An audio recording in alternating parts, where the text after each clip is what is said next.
기도하도록 하겠습니다. 사랑의 주님, 참으로 감사합니다. 주님, 우리가 무엇이간데 하나님을 아바 아버지라 부르게 하시고 또 그리스도의 영을 통하여 주님의 말씀 안에서 주님과 함께 깊은 교제 가운데 거할 수 있도록 인도해 주시니 감사합니다. 이 새벽에도 우리가 주님의 영이신 그리스도의 영이신 성령 안에서 또 말씀 앞에 나아가며 성령님의 도움을 쫓아 우리의 마음을 쏟아내어 주님 앞에 기도하고자 합니다.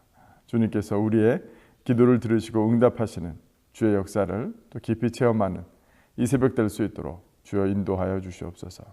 감사드리며 예수 그리스도 이름으로 기도드렸습니다. 아멘.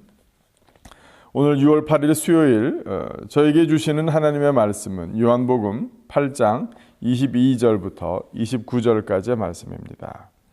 제가 한번 봉독하도록 하겠습니다. 유대인들이 이르되 그가 말하기를 내가 가는 곳에는 너희가 오지 못하리라 하니 그가 자결하려는가. 예수께서 이르시되 너희는 아래에서 났고 나는 위에서 났으며 너희는 이 세상에 속하였고 나는 이 세상에 속하지 아니하였느니라. 그러므로 내가 너희에게 말하기를 너희가 너희 죄 가운데서 죽으리라 하였노라. 너희가 만일 내가 그인 줄 믿지 아니하면 너희 죄 가운데서 죽으리라. 그들이 말하되 내가 누구냐. 예수께서 이르시되 나는 처음부터 너희에게 말하여 온 자니라. 내가 너희에게 대하여 말하고 판단한 것이 많으나 나를 보내신 이가 참되심에 내가 그에게 들은 그것을 세상에 말하노라 하시되 그들은 아버지를 가리켜 말씀하신 줄을 깨닫지 못하더라. 예수께서 이르시되 너희가 인자를 든 후에 내가 그인 줄 알고 또 내가 스스로 아무것도 하지 아니하고 오직 아버지께서 가르치신 대로 이런 것을 말하는 줄도 알리라. 나를 보내신 이가 나와 함께 하시도다. 나는 항상 그가 기뻐하시는 일을 행함으로 나를 혼자 두지 아니하셨느니라. 아멘. 계속해서 예수님이 메시아이신가, 약속된 메시아, 곧 우리를 구원해 줄 구원자시냐, 그리스도이시냐라는 논쟁이 계속해서 일고 있습니다. 특별히 오늘 본문은 어제 본문 마지막 절에서 다시 이르시되 내가 가리니 너희가 나를 찾다가 너희 죄 가운데서 죽겠고 내가 가는 곳에는 너희가 오지 못하리라라는 이 말씀을 가지고 다시 유대인들이 예수님과 함께 논쟁을 하고 있는 바로 그 부분입니다. 예수님께서는 계속해서 자기 자신이 성경에 약속된 메시아이시고 곧 하나님의 아들, 곧 하나님이심을 계속해서 말씀하고 계십니다. 먼저는 그의 원래 23절에 보니까 예수께서 이르시되 너희는 아래에서 났고 나는 위에서 났다라고 하면서 오히려 하나님으로부터 오신 분이심을 분명히 또 드러내셨고요. 이 세상에 속하지 아니하였음을 또 말씀하고 계십니다.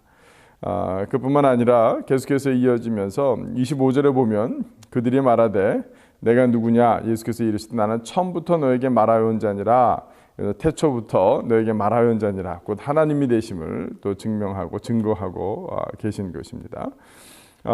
그러고 나서 그러나 계속해서 유대인들이 예수가 그리스도라는 것을 믿지 않고 부인하고 또 그렇게 마지막에는 본인이 십자가에 못 박혀 돌아가실 것에 대해서 십자가에 돌아가시는 것을 또 재미있는 표현을 쓰시는데 28절에 보면 이에 예수께서 이르시되 너희가 인자를 든 후에 내가 그인 줄 알고 또 내가 스스로 아무것도 하지 아니하고 오직 아버지께서 가르치신 대로 이런 것을 말하는 줄도 알리라 라는 말씀을 통해서 십자가에 들리신다, 곧 영광을 받으신다라는 그런 표현을 쓰고 계십니다.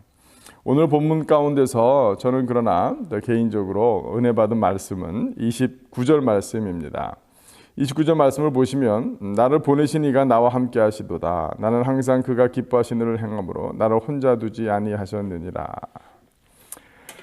우리가 신앙생활을 하면서 이 세상 가운데서 살아가면서 지금 내가 하고 있는 일 가운데 하나님께서 함께 하시는가, 그 일이 늘 확신하지 못하고 내가 하고 있는 일이 제대로 될 것인가 맞는가 라는 데 관심을 가지면서 그것이 하나님의 뜻으로 이렇게 변화되어서 늘 불안하고 또 하나님이 함께 계시다라는 어떤 그 증거를 받지 못할 때가 참으로 많습니다. 또 오늘 예수님께서는 이런 모든 논쟁들 가운데서 또 자기 자신의 이러한 사람의 이런 어떤 존재이심을, 하나님이심을, 메시아이심을 사람들 믿지 않는 그런 상황 가운데서도 그 마음 가운데 평안함이 있으시고 담대함이 있으시고 확신이 있으셨던 것, 그 이유가 무엇인가를 다시 한번 저는 또 살펴보게 되었는데요. 29절에 보니까 다시 한번 말씀 읽어드리면 나를 보내시니가 나와 함께 하시리도다. 나는 항상 그가 기뻐하시는 일을 행함으로 나를 혼자 두지 아니하셨느니라. 예수님이 이 땅 가운데서 그 어려운 일 가운데도 많은 논쟁과 또 예수님을 거절하지요. 믿지 않고 오히려 저주하고 또 오히려 더 악의적으로 죽이려고 모의하는 그런 상황 가운데서도 예수님은 혼자가 아니라는 사실, 하나님 아버지가 함께 하신다는 사실 앞에서 언제나 평안하고 담대하셨습니다. 우리도 사실은 그거를 소망하는지 모르겠어요.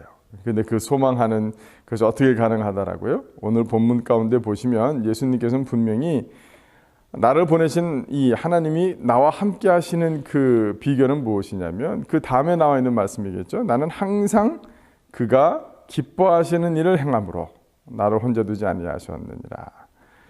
우리는 우리가 좋아하는 일, 우리가 해야 되는 일, 우리가 하고 싶은 일, 우리가 되고 싶은 일을 행하면서 하나님이 나와 함께 하시는가 안 하는가를 염려하고 걱정합니다. 그러나 그것은 앞뒤가 바뀌고 순서가 바뀌었다라는 그 말씀인 것이죠. 예수님께서는 오히려 내가 원하고 내가 해야 되는 것, 내가 기뻐하는 것이 아니라 하나님이 기뻐하시는 일이 무엇일까?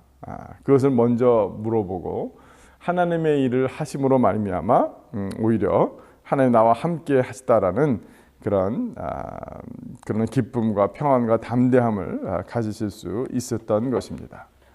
우리가 하나님의 기뻐하시는 일 하면 또 교회 일, 또 교회 사역에 관련돼서만 국한시키실 수 있습니다.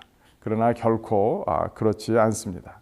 하나님께서는 이 땅 가운데서 당신의 이름으로 일컫는 백성들의 삶, 하나님의 자녀들의 삶에 얼마나 관심을 많이 가지시고 또 깊이 개입하시는지 모르십니다.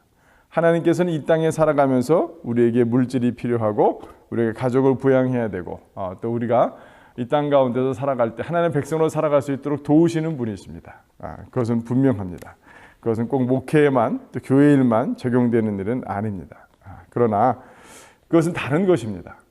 내가 무슨 일을 할 때 무슨 동기로 하고 무슨 생각으로 하고 무슨 이유로 하고 또 하나님이 이 일을 기뻐하실까 안 하실까라는 것을 여쭤보는 것은 또 이 세상 일을 할 때도 꼭 필요한 일인 줄로 압니다.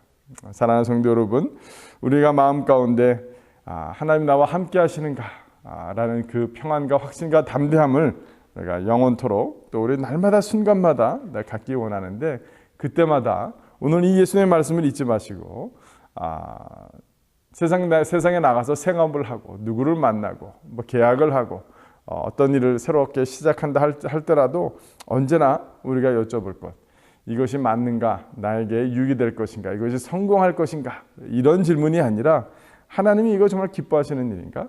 하나님이 나에게 허락하시는 일인가? 하나님께서 나보러 하라고 명하시는 일인가? 오히려 그런 질문들을 먼저 이렇게 들여보는 그런 습관, 그것을 우선시하는 그런 믿음 생활로 나가야 될 줄로 믿습니다. 그것을 분별해내는데 참 쉽지 않을 때도 많지만 재미있는 것은 그것을 한 번, 두 번 해내고 또 말씀 안에서 그것을 찾아보려고 노력할 때마다 이게 점점 더 분명해지고 수월해지고 점점 수렴되어진다라는 것입니다. 그렇기 때문에 아마 우리가 지금 겪고 있는 이 모든 신앙생활에 또 우리의 생활 가운데 어려움조차도 하나님의 기뻐하신 뜻이 무엇인지 그것을 분별해가는 것을 훈련하고 연단받는 그런 시기인 줄로 믿습니다. 우리가 이런 모든 시기에 이 모든 일들 가운데 더욱더 그런 습관들, 주님 하나님이 기뻐하시는 일이 무엇입니까? 하나님 나보고 내가 해야 될 일이 무엇입니까? 하나님의 뜻이 무엇입니까? 먼저 묻는, 그래서 승리하시는 또 주님처럼 그런 하나님 나와 함께 하신다라는 그런 평안과 담대함으로 세상을 이기시는 저와 여러분이 되기를 주님의 이름으로 축원합니다. 이 시간 함께 기도하도록 하겠습니다. 기도할 때 오늘 저희들이 GT 글로벌 타임스 세계를 보면 기도로 함께 나가겠는데요. 오늘은 미전도 종족을 위해서 기도하는데 특별히 오늘 또 민다나오 섬에 있는 종족에 대한 기도입니다. 락 피플족이라고 있다고 합니다.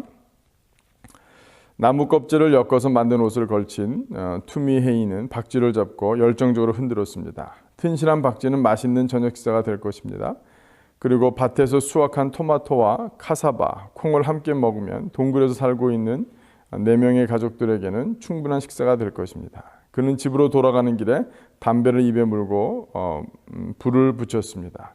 럭피필이라고 불리는 이 작은 부족은 끊임없이 담배를 피우는 것으로 알려져 있습니다. 그들은 필리핀 원주민 중에서도 가장 늦게 발견된 부족입니다. 럭피플족은 동굴에 거주하며 매우 원시적인 생활을 하고 있으며 전체 인구는 약 100명밖에 되지 않습니다. 성령님이 역사하셔서 이들이 우상을 버리고 예수님을 영접하도록 기도합시다 라고 합니다. 우리 함께 좀 기도하도록 하겠습니다.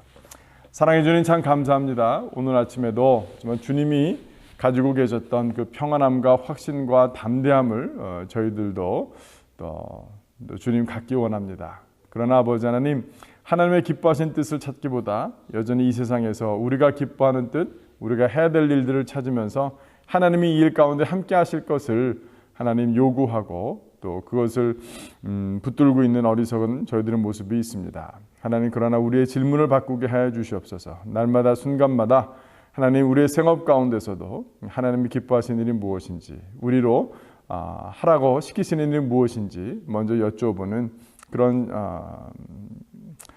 그런 우리의 변화된 신앙생활로 말미암아 이 세상 가운데 하나님이 늘 나와 함께 하신다라는 그런 담대함 가질 수 있도록 축복하여 주시옵소서. 아버지는 참으로 기도하기는 민다나오족의 이 락피플족을 위해서 기도합니다. 100명밖에 되지 아니하지만 자기들 스스로 종족이라고 자기들의 삶을 고집하고 있는 사람들입니다. 하나님, 그 가운데서 예수 그리스도의 복음이 전파되어지고 증거되어지며 예수를 그 마음 가운데 영접함으로 하나님의 백성, 하나님의 자녀가 되는 축복 주님 그들에게도 허락하여 주시옵소서. 감사드리며 예수 그리스도의 이름으로 기도드렸습니다. 아멘.